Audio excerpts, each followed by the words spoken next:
예전에 지금은 이제 정수기가 사실 굉장히 많이 좋아졌잖아요. 근데 예전에는 이제 수도관과 이렇게 합체된 일체형이 아니라 우리 여러분들 생수통 많이 날랐던 기억이 날 거예요. 어디 행사하면 물을 많이 드시니까 뭐 남자들 같은 경우는 이제 생수통 들고 물을 계속 이렇게 여러 날 교환했던 그런 기억들이 있는데 대부분의 사람들은 생수통이라면 그 물을 마시면서 이 물이 깨끗하다고 생각하고 마실 거 아니에요. 저도 그렇게 마셨어요. 근데 어느 날 이제 봉사를 한다고 이렇게 교회에서 이제 생수통을 딱 엎으려고 보니까 그 생수통 안에 그 필터가 들어가는 물이 조금 고여가지고 내려가는 그 장소가 있잖아요. 근데 밑에를 딱 보는데 그게 뭐 온갖 부유물들이 잔뜩 있는 거예요. 깜짝 놀란 거예요. 야, 우리가 이런 물을 먹고 있었구나. 그러니까 정수기 자체로 내려오는 건 문제가 아닌데 또 물도 깨끗한 거예요. 근데 그 과정에 통로가 되는 그 과정이 오염되어 있었던 거예요. 그래서 우리는 깨끗한 물이라 생각하면서 마시는 그 물 자체가 결국에는 우리로 하여금 뭐 배탈을 일으키거나 해로운 오히려 물이 되는 거죠. 사람들은 그렇게 깨끗한 물이라고 오히려 이렇게 안심하고 먹는데 저희의 삶도 마찬가지라 생각합니다. 하나님의 말씀 자체는 거룩하잖아요. 아무 흠도 없잖아요. 그리고 그 물이 저와 여러분이라는 통로를 통해서 세상으로 아름답게 흘러나가야 됩니다. 말씀 그 자체가.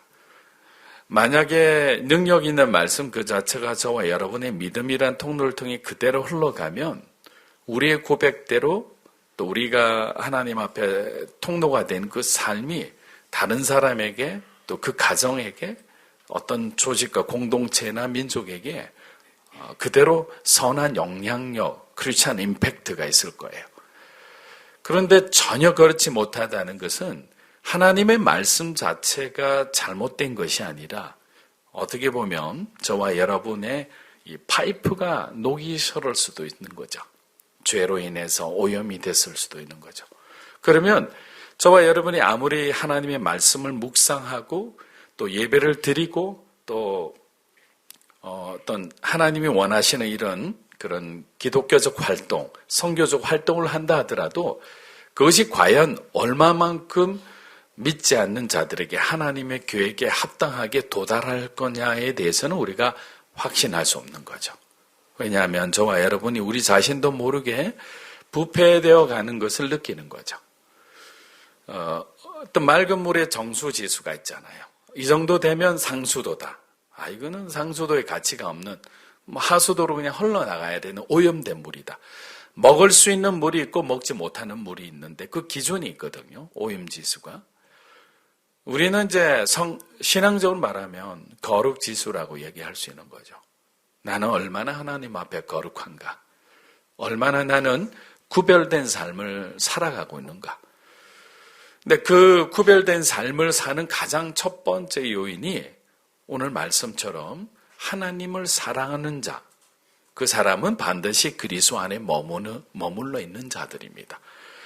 그리스도 안에 머무른 자는 정말 쉽지 않아요. 우리가 몸부림치면서 그렇게 살아가잖아요, 솔직히. 얼마나 많은 죄의 유혹이 있습니까? 하루에도 생각, 마음 가운데 치열한 그 영적 전쟁을 통해서 우리가 정말 마지막에 선택한 하나님의 말씀, 그 말씀 부여잡고 오늘도 하나님 도와주셔서 내가 죄 짓지 않고 정말 하나님 앞에 작은 어떤 은혜와 축복의 통로로 쓰임받았군요. 어떤 날은 완전한 패배 가운데서 그냥 무기력한 가운데서 절망 가운데서 저녁에 잠들기 전에 저와 여러분의 마음이 얼마나 힘들 때가 있습니까? 죄 짓고 난 뒤에 그 죄책감이 없다는 사람은 굉장히 위험한 상태죠. 왜냐하면 일단은 우리 양심의 소리가 있죠. 그리고 성령님께서 저와 여러분에게 탄식을 통해 가르쳐줘요. 아들아, 딸아, 이거는 잘못된 거다. 네가 잘못 생각하는 거다. 왜 이런 나쁜 마음을 먹느냐? 왜 이렇게 미워하고 시기하고 질투하느냐? 결국에는 그리스도 안에 머물기 위해서는 십자가라는 그 과정을 우리는 통과해야만 합니다. 그 통과하기까지는 과거의 옛사람을 우리가 이별하는 그 과정이 필요한데 그것이 우리 생각보다는 쉽지가 않죠. 자, 그림을 하나, 두 개를 보여드리려고 하는데요. 그림을 한번 보면 좋을 것 같아요.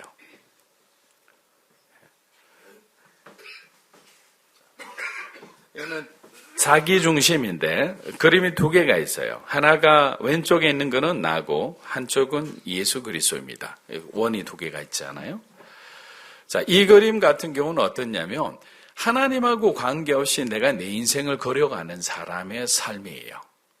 그러니까 그리스도 중심의 삶이 아니라 어떤 중심이죠? 자기 중심의 삶입니다. 잠시 꺼도 됩니다.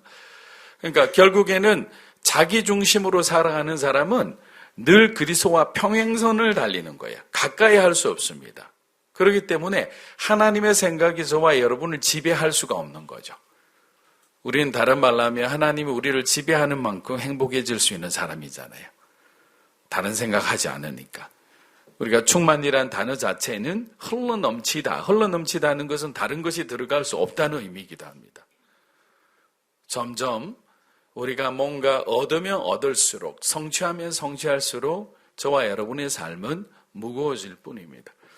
저도 보니까 결혼 전하고 지금하고 굉장히 제 삶이 무거워진 것을 제가 알 수 있어요.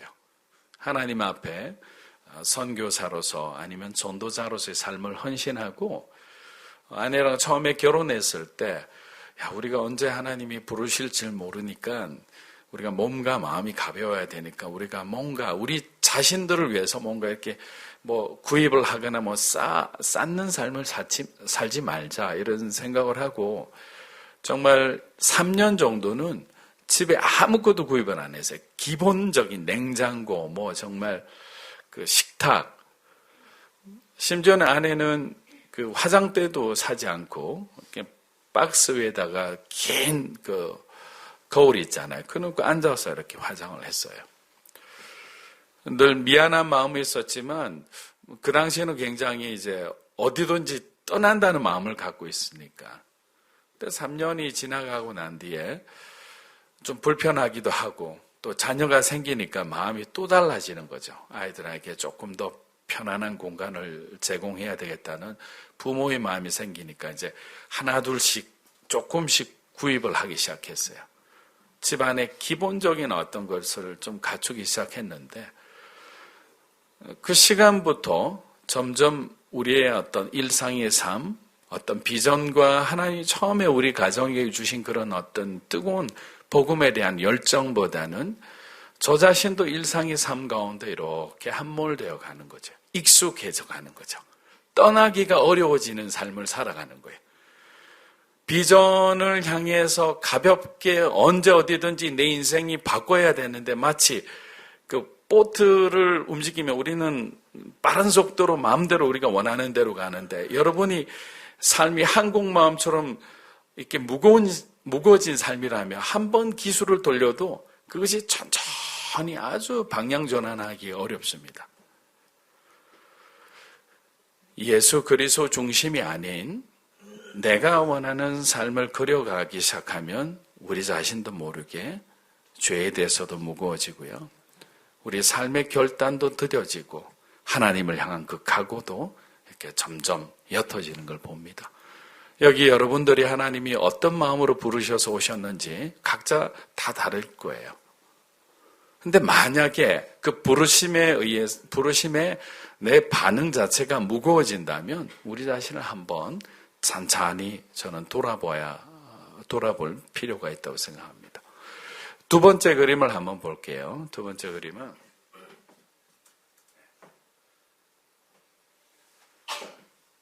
그리스도라는 큰 그림 안에 내가 있어요.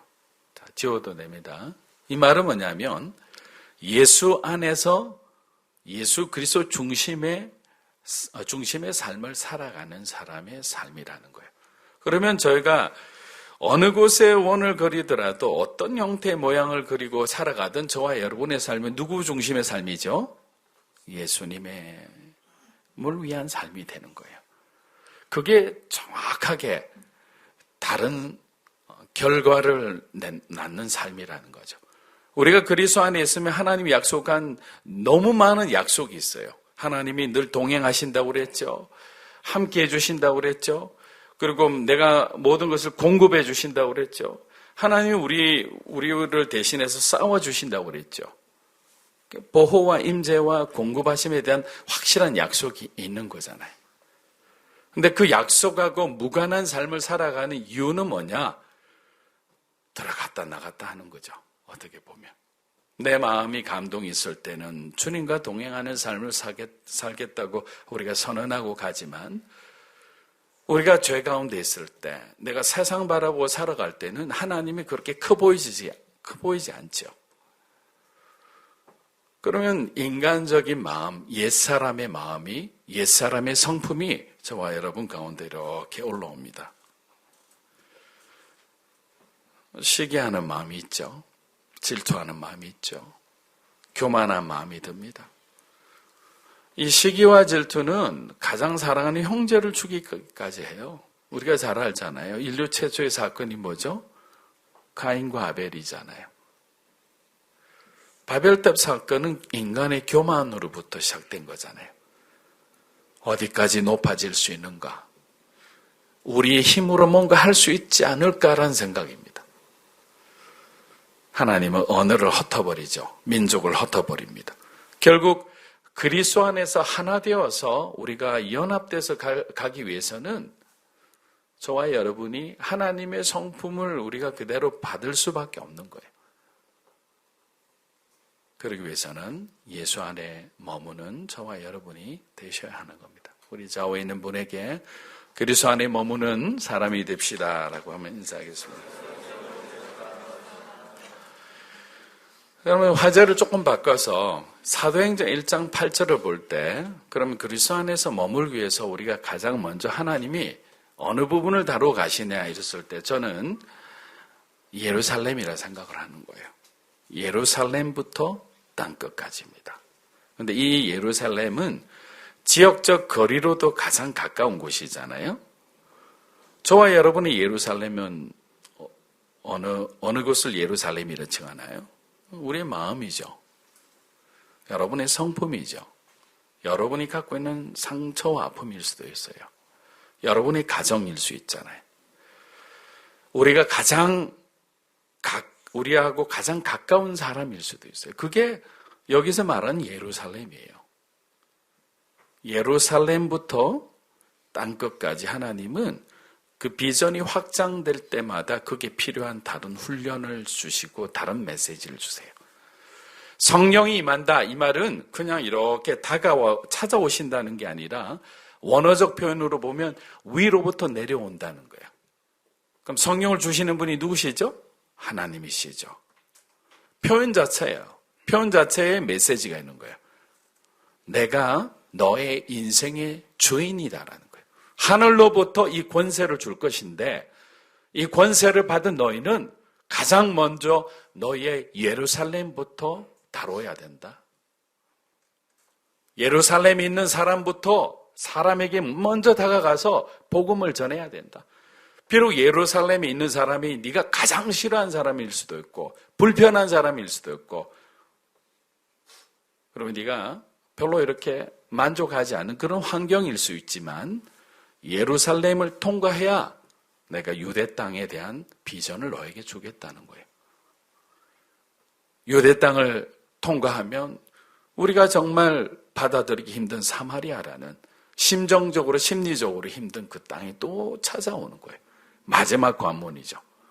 그것을 통과해냈을 때 우리는 비로소 땅끝에 계신 예수 그리스도를 만나게 되는 거예요. 쉬운 듯 보이지만 얼마나 힘든 삶입니까? 그런데 예루살렘 통과하지 않고 온 유대와 사마리아와 땅끝까지 내 증인이 되리고 말씀 안 하셨잖아요. 성경에는 순서마다 깊은 여러 가지 다중적 메시지가 있어요. 한번 생각해 보십시오. 여러분 마음속에 내가 하나님 앞에 다름받아야 할 나의 예루살렘은 무엇인가? 내가 가장 힘들어하는 부분은 무엇인가? 가장 가까이 있는데도 나를 가장 이해하지 못하는 사람들은 누구인가? 또 내 마음이 하나님을 향해서 열심히 달려가고 싶은데 계속적으로 비교하고 올바른 선택과 길을 걸어가지 못하도록 나의 믿음의 길을 이렇게 방해하는 것들은 뭔가? 이것이 있잖아요. 여러분이 막 감추는 듯이 감춰도 다 드러나게 돼 있어요. 결국 하나님께서는 저와 여러분을 땅끝으로 보내기로 작정하셨기 때문에 다 드러나도록 하시는 거예요. 그럼 가장 좋은 방법은 뭡니까?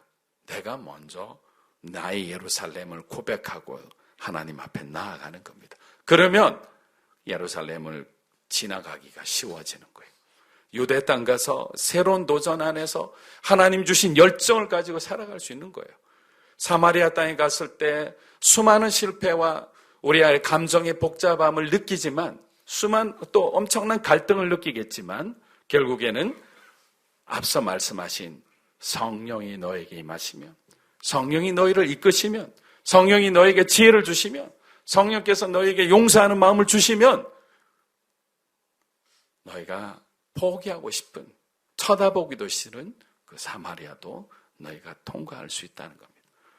처음부터 끝까지 우리 인생의 주권자가 되시는 그 하나님께서 우리의 힘이 되어주시고 우리의 지혜가 되어주시고 우리의 피난처가 되어주시고 우리의 보호자가 되어주신다면 우리는 땅끝에서 살아계신 하나님을 경험하게 되는 거예요. 그 경험은 우리 평생에 잊지 않는 소중한 영적인 자산이 되어서 우리 인생의 목적이 예수 그리스도의 영광을 위해서 살아간다라고 고백하며 실제 그런 변화되는 삶을 살아갈 수 있다고 생각합니다. 여러분 좌절하지 마시고 포기하지 마시고 너무 좁게 생각하지 마시고 너무 비관적으로 생각하지 마십시오. 비교하지도 말고 원망하지 말고 또 특별히 누구를 미워하지 마십시오. 왜냐하면 용서라는 것은 상대방을 위한 게 아니에요. 상대방을 위한 게. 누군가를 미워하는 마음을 계속 품고 있으면 결국에 메말라가는 영혼은 상대방이 아니라 누구죠? 우리 자신이에요. 내가 가장 힘드는 거예요. 과거에는요, 저는 한 5, 6년 전인가요? 어디서 이렇게 기도하잖아요. 집회 같은 데 가서. 그러면 이렇게 강사분이 이런 말을 할 때 있어요. 여러분 지금 어디 아픈 데 있으면 손대라고. 하나님이 치유해 주실 거라고. 그럼 여러분들 치유할 때 어떤 사람은 가슴에 손을 대고 어떤 사람은 뭐 다리에 손을 대고 뭐 온몸에 손을 대요. 저는 머리에 손을 대고 있었어요. 머리가 좀 나게 해주세요라고. 왜냐하면 자기마다 약점이 다 있잖아요. 아픈데. 그리고 두 번째 이야기를 하는 거죠. 여러분 혹시 누구 여러분에게 정말 상처를 준 사람을 용서를 하려고 용서가 안 되는 사람이 있다면 그 사람을 지금 용서하십시오. 근데 용서할 만한 사람이 떠오르지를 않아요. 계속 그냥 김정일을 용서할까? 하도 안 떠오르니까. 그런데 5년 전부터 많은 사람이 떠오르기 시작한 거죠. 가정에서부터 우리 아내는 왜 이렇게 내 마음을 몰라줄까부터. 이게 뭐냐? 저와 여러분이 그만큼 하나님 앞에 바로 서 있지 못하는 거죠. 저 역시도. 내가 그리스도 안에 있으면 누구를 미워하겠습니까? 근데 그런 사람이 막 떠오른다는 것은 그 사람의 문제가 아니라 내 자신이 그만큼 성령 충만하지 못하다는 증거예요. 하나님 보여주는 메시지잖아요. 왜 떠오릅니까? 그냥 빨리빨리 풀면 되는데. 기도하고 풀고 다가가서 풀고.